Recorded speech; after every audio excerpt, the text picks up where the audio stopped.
Thank you, Madam Chair. Thank you, all of you, for being here this afternoon.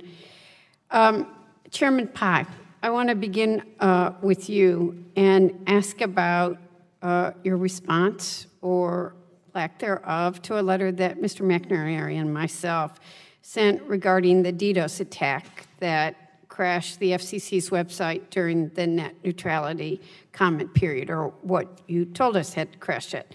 Last year, during a hearing that we were having, you indicated that you'd follow up with the committee to provide information on what had actually happened.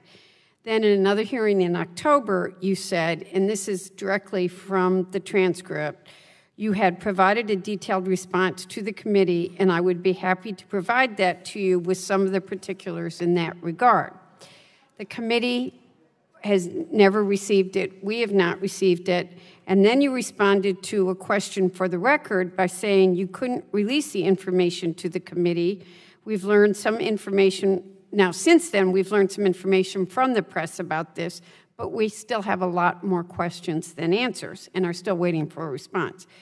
Would you agree, Chairman Pai, that there's something wrong when members of the committee tasked with oversight of the FCC learn about issues from the press when we've been asking about them for more than a year?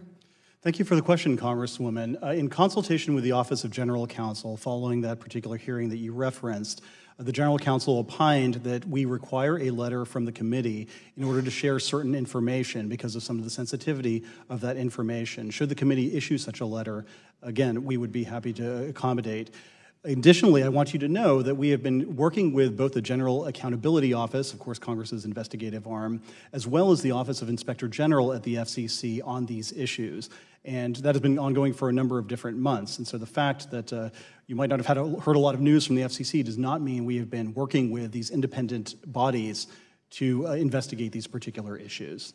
Well, I think this committee would think that we should have some information on this. And so you are saying, from the subcommittee chair, the full committee, who do you need to receive that letter from since you haven't been asked enough by enough of us? My understanding from the General Counsel is that the committee, Who's your definition of committee? Does that mean Mr. Walden and Mr. Pallone need to send you a letter? I believe that is correct. Okay, Madam Chair, can we talk to the full chair about that? Thank you. All right, so then I would like to continue. Since there's already some public information about the attack, will you commit to finally following up with the committee if we get this letter to provide us with reports, requests, memoranda, service logs related to the DDoS attack, the FCC's protocol for documenting it, and what steps you're taking to mitigate events like this going forward? Congressman, what I can tell you is that, again, we have been working cooperatively with the Office of Inspector General. The Inspector General has done a fantastic job investigating this issue, and I don't want to speak for him, but what I can say is that I would expect him to issue more information on this in the very near future. Hopefully to the committee that has jurisdiction. Chairman Pai, let me also ask you about a letter that you were sent asking for an investigation into whether companies improperly sold TV viewer data to Cambridge Analytica. You punted this matter to the FTC, which I disagree with, but we did a follow-up letter asking further questions about this decision. It's critical that the FCC enforce privacy protections of the Communications Act to the fullest extent. When can we expect a response to this letter, and why did the FCC decline to conduct an investigation into this? I appreciate the question, Congresswoman. The agency is a creature of Congress. We can only exercise authority that Congress has delegated to the agency. In this particular case, there are two specific authorities, Section 338 and Section 631. Those authorities extend to cable operators and satellite systems.